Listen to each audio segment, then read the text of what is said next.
Welcome. What's going on, guys? It's Tremaine, Mr. Hard Pivot, and I am back again on all my platforms here. I'm learning to use this new tool, right, where I'm streaming on multiple platforms. So, guys, bear with me for any snafus or any mistakes. I ask for your forgiveness in advance, okay? So, this morning, guys, I want to talk about, first of all, wherever you're tuning in from. I'm going to start figuring out and finding out how far my reach is going here, right? So wherever you're tuning in from, whether you just jump on for a minute, whether you catch the whole conversation, please, just drop where you're from, drop your city and your state, leave a comment, and just let me know how far my reach is going, guys. All right. So, hey, as usual, we're just going to have a quick conversation because I like to talk about any and all things financial. Today, we're going to be talking about really quick, and I'm probably not going to give you some monstrous new perception on student loan debt and credit. But what I like to do is kind of stick your face in the sand a little bit to make you look at what's going on around you, right? Whether you've had student loan debt, because Lord knows I've had, and credit. So, and a lot of people think when I'm talking about student loan debt, I am actually attacking the educational system, right? The formal educational system. No. Let me make this absolutely clear, guys. I have nothing against formal education, schools, colleges.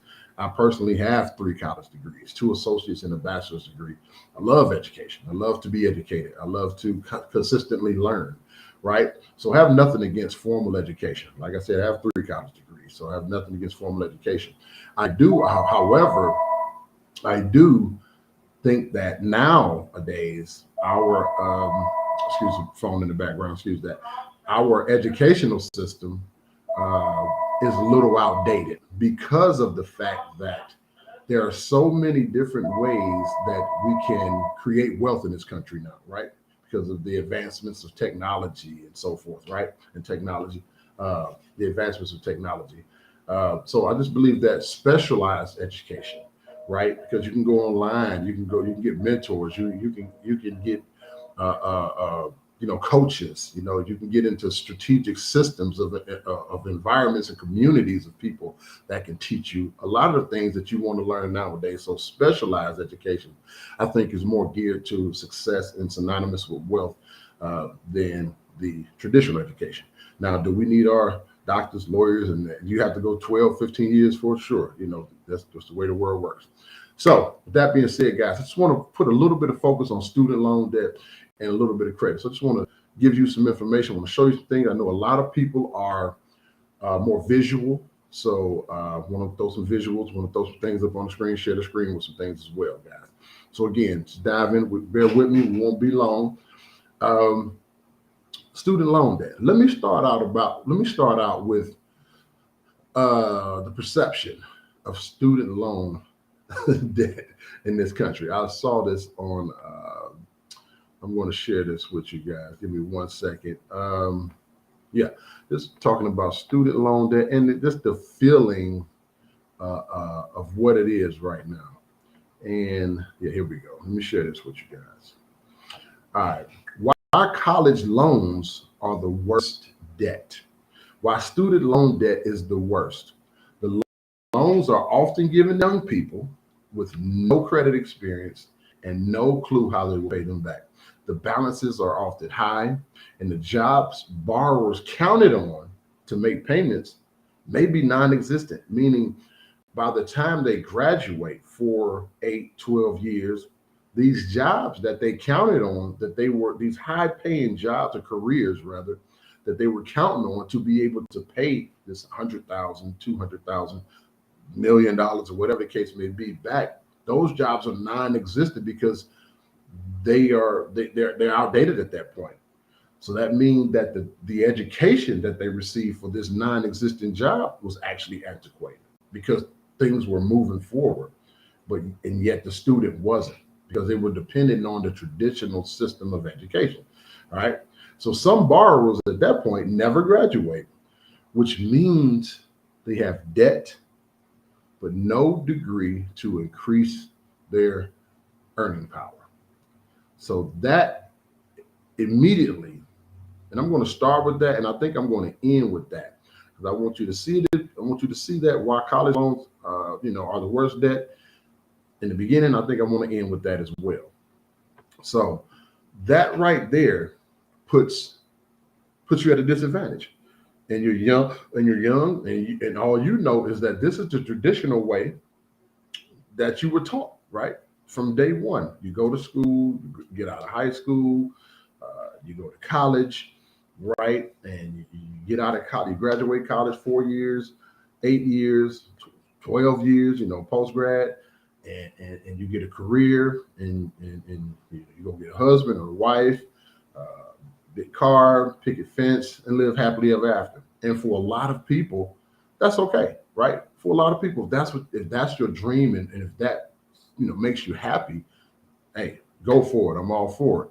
But for so many people, that dream is actually becomes a nightmare because it never, it never comes into fruition, right? So by the time they graduate, they've already accumulated so much debt in over their head. Society have different pressures as far as personal relationships are concerned. So now they have these pressures of debt that they've accumulated that they cannot pay back at all. And now, of course, you need a vehicle. So now you go into more debt because that's what you're taught to do. Hey, if you can't afford it, hey, get it on credit, right? And the car institutions have no problem with that because that's a part of this whole cycle. So they let you get a $20,000-$30,000 car with money that you don't have. You get a couple jobs, and now you are able to try to live the American dream. You want to try to own a home, so now you have mortgage debt. So now you have all of this debt on top of the student loan debts, right? On top of the student loan debts that are just you're just sinking in now. So this other thing I want to show you guys, and this is about debt statistics, right? The U.S. debt statistics, and I thought the information that was provided here was really, really, really interesting. All right, guys. So just bear with me. So we're going to read a little bit. I'm not going to read this whole thing, but this is from the Chamber of Commerce. So if you want to check it out yourself, that it's right there. Chamber of Commerce student loan statistics. You can check it out. Chamber of Commerce student loan statistics. Let me share this so I can see it with you guys. Yeah, debt statistics. Here we go. Yeah. So the Chamber of Commerce said, what is the average U.S. student debt? What is the average U.S. student debt? Oh, get back here. So it says the average total amount of outstanding student loan debt for a 4-year student was about $37,000, right? 78% increase from just 10 years earlier. The average monthly payment is about $390, up from $227 in 2005. Now this is 2016 is $393, right? Now what they're saying is, so you can put this in perspective, is that the students that are graduating today, they owe about $37,000 when they could have instead kind of like financed an Audi or a Tesla or something, right? Or down payment on an average home, or could have took that money and started their own small business. So now the question that you should be saying or having is that saying, well, if 37,000 was loaned to them for college to go to school, and I'm quite sure if a person had 37,000 to put towards starting their own business, they would. But guess what, guys? It is so much easier to get student loans and student debt and educational debt than it is to get loans to start your own business, because this is not how the country is set up, right? Remember, we talked about corporate endowments in one of my other videos. And if you haven't already, guys, please, like and subscribe and do all the other good stuff. I'm on YouTube, the Money Channel, Mr. Hard Pivot, Facebook, and all the other platforms. So yes, but the thing about it is corporate endowments are what kind of fund education in this country. So if corporations are kind of funding the education, and what I mean by is that they have a lot to say about the curriculum, the educational curriculum. So if they're funding a lot of the educational curriculum, their curriculum is to create employees, to pump out employees, right?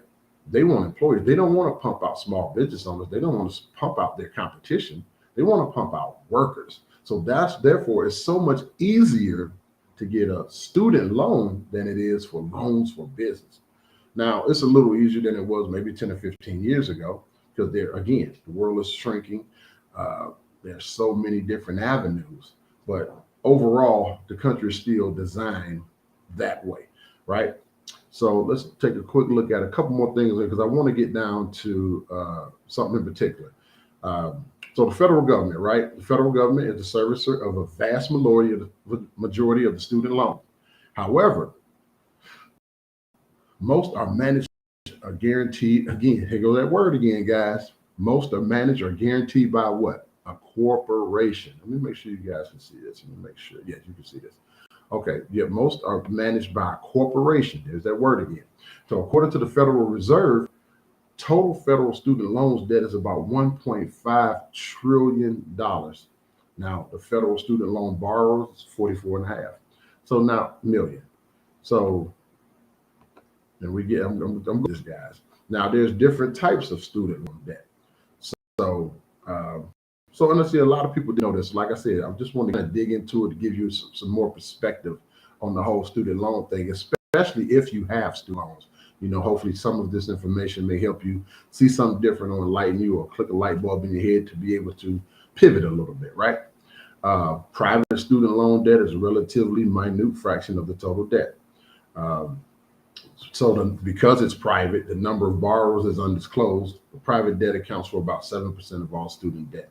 So if you could do the numbers, you know, from the trillions to 7%, et cetera, et cetera. I'm not that mathematician person like that.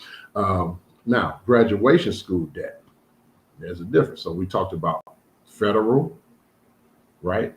Now we talk on the private loan debt. Now we're going to talk about graduation school debt. So increasingly, graduate school is a larger percentage of the debts as more and more students are pushed into graduate programs due to the loss of value on a bachelor's degree. So meaning that you graduate from college where you had an associate's, there were so many jobs that have valued the associate's degree, so many jobs that, or careers, I'm sorry, that valued you having a bachelor's degree. But now those same bachelor's degrees are, you need more just to get those same job careers now. And it's a slippery slope. So what they're saying is 40% of the total federal student debt is held by those in graduate programs, meaning post the 8 years. Graduate students borrowed about $18,000 on average, compared to undergrads.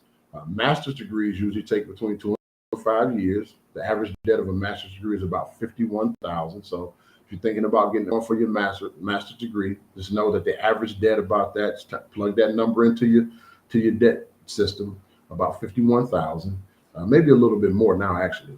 I think they said the cheapest degrees, $42,000.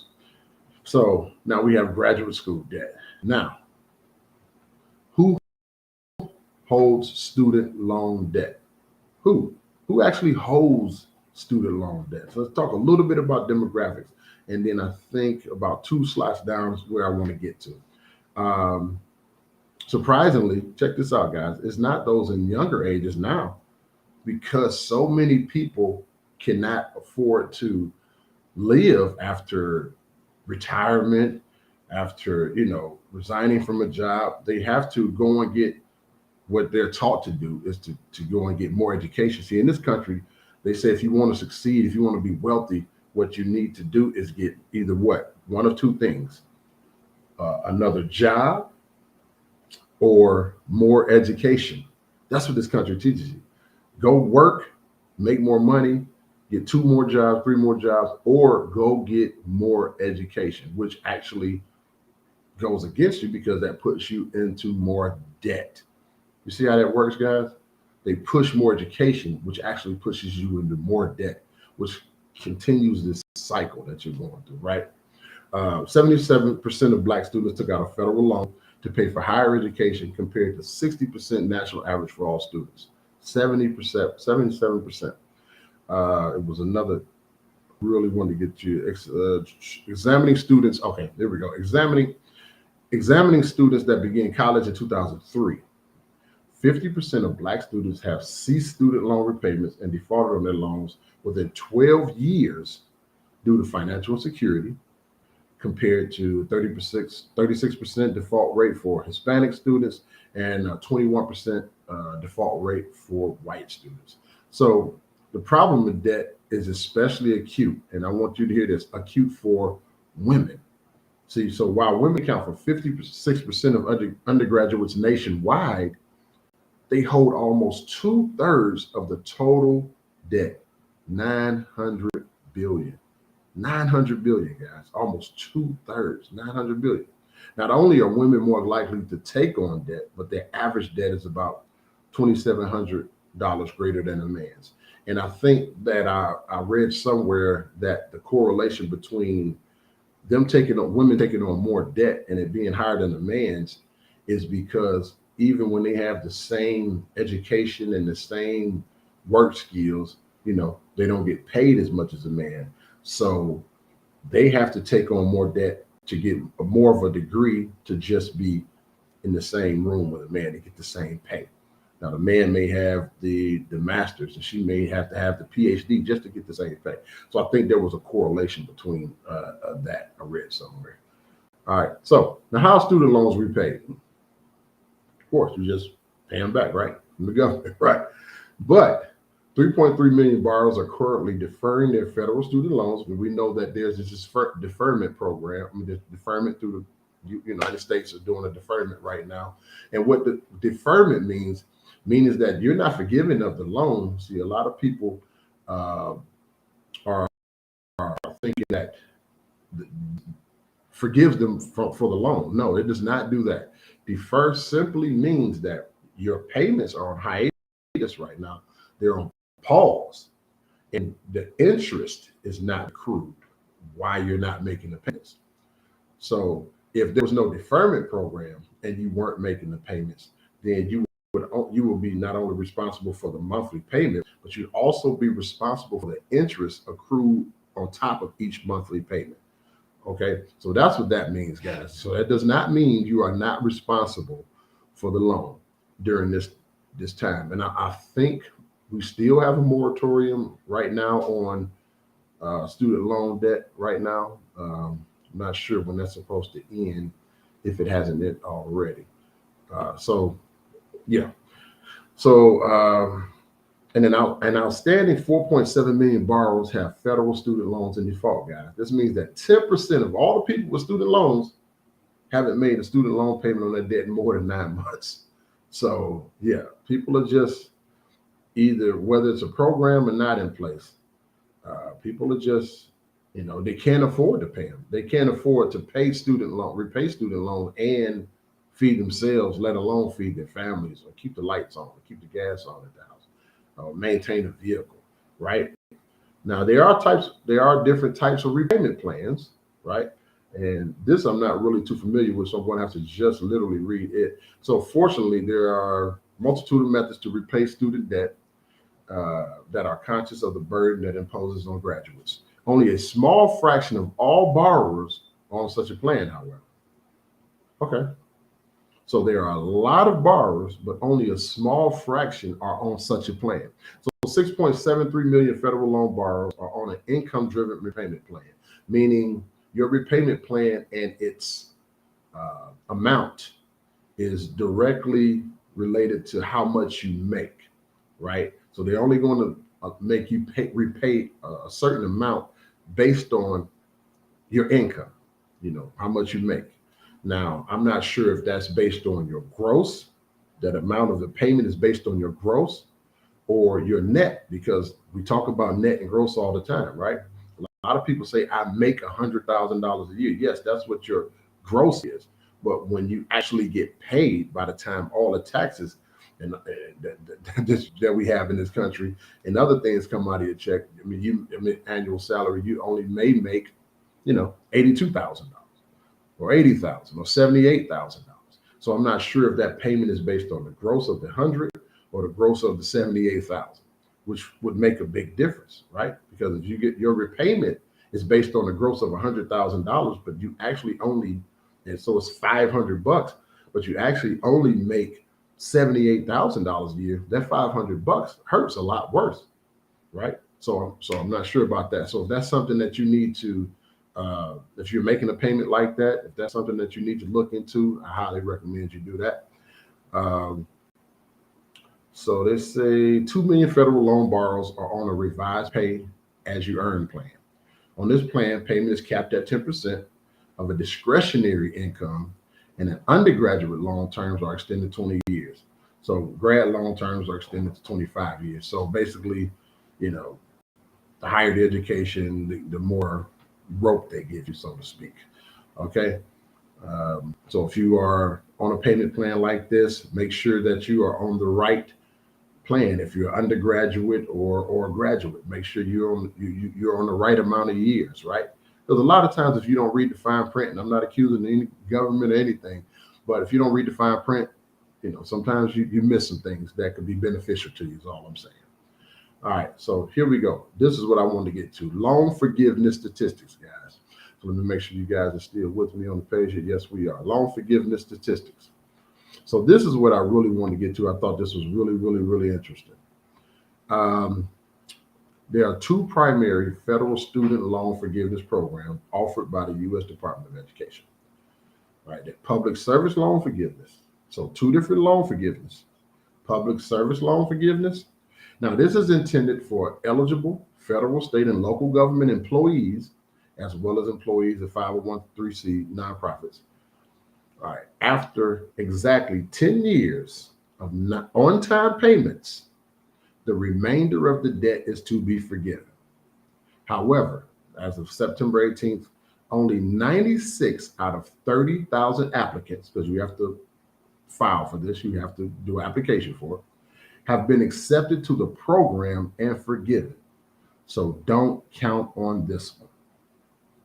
Now, this is a program in place that says if you are eligible federal, state, and local government employees, as well as employees at 501(c) nonprofits, which are all over the place, right? After exactly 10 years of on-time payments, the remainder should be forgiven. This is a program that they created, but only 96 out of 30,000 applicants as of September 8, 2018 have been accepted to the program and forgiven. So don't count on this one. Why is that? I don't know. But that's something, if you fall into the category of eligibility, I think that's something that you should look into, right? So teacher loan forgiveness programs. This is what's near and dear to me. I think the teachers, regardless of what I feel about,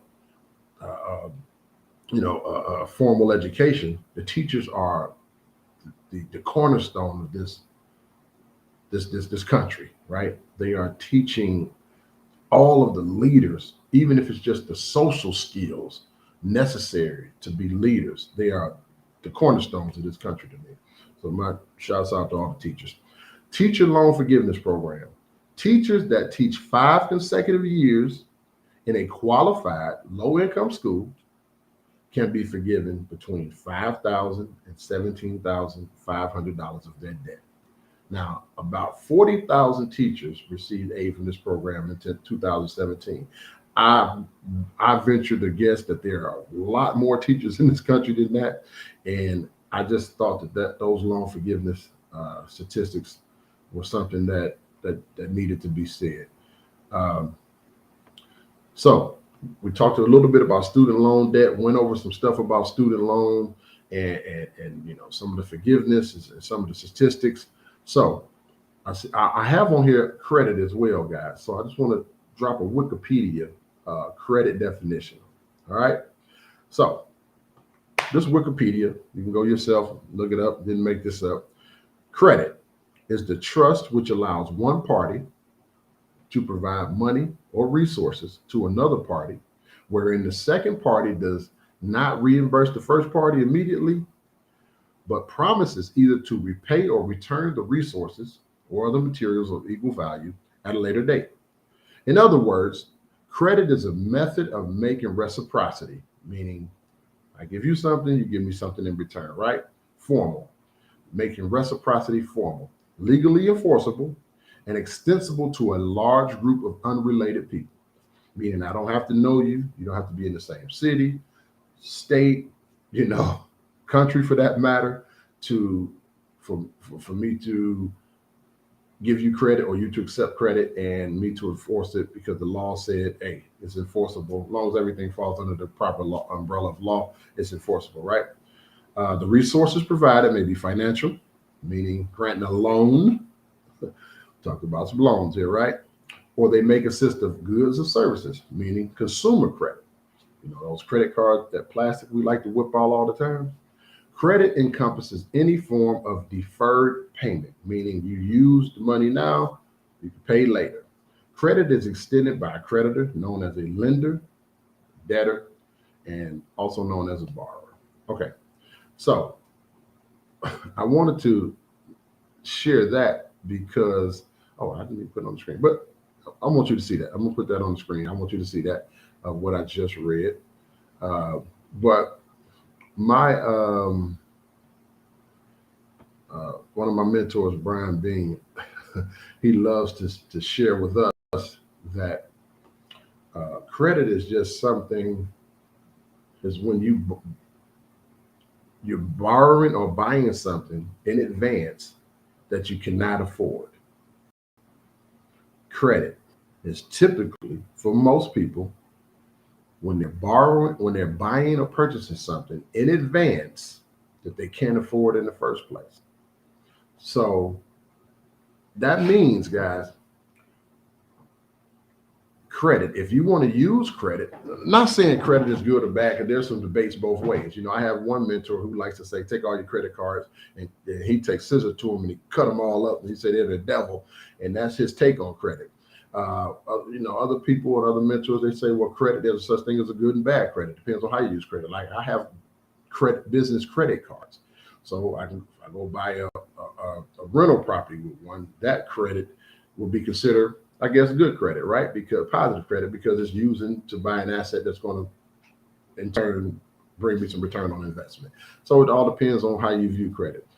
But what Mr. Bean was saying is that if you are purchasing something on credit that you don't have the cash for, sitting somewhere ready to pay, so that you are not paying the compound interest a month, 2-3 months later, which in turn means that you pay for this one object, this one item once, twice, 3 times, then you are paying for something in advance. You're using this to pay for something in advance that you couldn't afford in the first place. And that's where we get caught up in this country. Caught up with the Joneses, caught up trying to you know, like it's a saying that most poor people spend the most money trying to look rich, like to where the, hey, what's up, Jason Thompson? Thank you, brother. So where that wealthy and rich people, they don't do that. But most poor people will use credit in a manner to just look like they have money for whatever reason, right? So when you're using credit that way, then you are actually using it to pay for things in advance that you can't even afford. And you actually pay for it 3 or 4 times, guys. And that just keeps creating that cycle. You know, we have this thing in like in the black and brown community where we talk about, you know, the curse. And no, it's not a curse, guys. It's not a curse at all, because at the end of the day, look at the screen. It's not about how much money you make. It's about how much money you keep. It's about how much money you stop allowing those that are taking it from you and putting it back into your household. When we talked about taxes, we talked about the mentality, the mindset, you know, how student loans create this cycle of debt, because you're in debt even before you get started, before you even know how to make money, before you even, you know, most kids are coming out of school, right? And unfortunately, as you saw with the statistics, a lot of debt student loan debt is being created for people over 30 years now because of so many people have trusted in this cycle of school, education, work. If I don't have enough money, get another job. If I don't have enough money, do what? What was that second thing I said, guys? The second thing was go get more education. But education costs. Now, don't get me wrong. When I spoke about specialized education as opposed to traditional education, specialized education costs as well, right? But specialized education gives you more of a focused, a laser sharp focus on what you're trying to do. And whatever your endeavor is right there in front of you. Remember when we talked about going to school for 8 years, 12 years in college, and a lot of people not even graduating. Why? Because that career is not even there by the time they graduate. So a lot now people are dropping out of school, but yet the debt is still there, right? Because big business and corporations, they don't care about that. They still want to create the debt. They want to create this debt mentality, right? And so now to try to get out of a hole, you dig another one and another one, right? So guys, the student loan debt and credit, again, I put them together because they go hand in hand. And these are some of the things, this is more of a mindset thing. We have to, even if it does not immediately change your circumstance, you have an obligation to your children. You have an obligation to your grandchildren. You have an obligation to the rest of your bloodline to start today to do some things differently. And that's why I come on and try to give as much education as I can as far as different financial strategies and mindset tips, because our company, our organization, this is what they specialize in. When you're getting ready to go out to a party, to an event, right? You have it before and after. Before you get dressed, before you put all your makeup on, before you put your three-piece tux on, before you put your lizard shoes on and your ox, and all this stuff, there's a before, but when you're done afterwards, you look a different way, right? When your car is not stopping the way it's supposed to, right? Most of us don't get under there and try to change all the brakes and the rotors and the drums and the brake lines ourselves. No, we take it to a professional. We take it to a mechanic that is going to give it a mechanical makeover to make it work properly, right? Most of us. So our organization is just that. It is a financial organization, an institution created specifically for financial makeovers. And the best part about it is that we have implemented experts to do these things for you. So when it comes to student loan debt, when it comes to debt of any kind, we have experts that have been in place for 20, 25, 30 years, guys, that will eliminate this debt for you, work on this for you while you continue to live your life, that will work on your credit, restore, repair, monitor, and so you can see your credit score go. We're here to get our experts to get your taxes down, your largest expense in this country. Of everything I've ever said, taxes will continue to be your largest expense. So our experts want to show you how to get your taxes down. We want to show you how to get your debt down. They're going to do it. They're going to be the ones doing the heavy lifting. They're going to get your expenses down. So what does that do? That brings your cash flow up, because now you're taking money back away from the government that they're using all year long to make tons of money on your money and give you nothing in return. Now your debt is being eliminated, because now the money that you're bringing back into your household, you are now utilizing to cut debt, pay off credit cards, right? Because think about this. How much more could you do with your money if you had zero debt? The money that you're making right now from your job, your 2 jobs, your career, your side business, your hustle, how much more could you do if you didn't have debt? Think about that for 1 second, right? Yes, a lot more, right? So once our experts get your taxes down, guys, once our experts get your debt down, once our experts get your expenses down, your cash flow is going up, your income is going up, because we also have ways that you can make more money. We have in-house ways, as a home-based business, we have a way that you can get your income up as well. And All that will increase your credit scores. Now this increases your leverage, guys. So when you do want to go, however you look at credit, whether it's good or bad, how do you use the credit? The point is your credit scores are higher now. Now your leverage is better. Even if you just want to go get that Bugatti, right? If you went to go get it a year ago, as opposed to getting your financial makeover, your leverage is different. You know, when you walked in the first time where they ignored you, now you're getting coffee when they see your credit scores, and now they're giving you coffee and bagels and bringing you cupcakes and saying, how you doing, ma'am? And right, because your credit indicates that your makeover puts you at a different level. So guys, let me get out of here. I didn't want to hold you guys long today, but I wanted to share some things with you to get you out of this cycle, mentally and financially, emotionally, spiritually, physically, because anything that you want to do or have 5 years from now, the bottom line is you need to be doing it today. You should have been doing it today. There's no excuses 5 years from now, because you have the option to start changing whatever you need to change in your life financially today. Our experts are experts at financial makeovers. It is a community, right, of mentors and coaches that have your back, that pick you up, that won't let you fail, right? But you have to make the first step.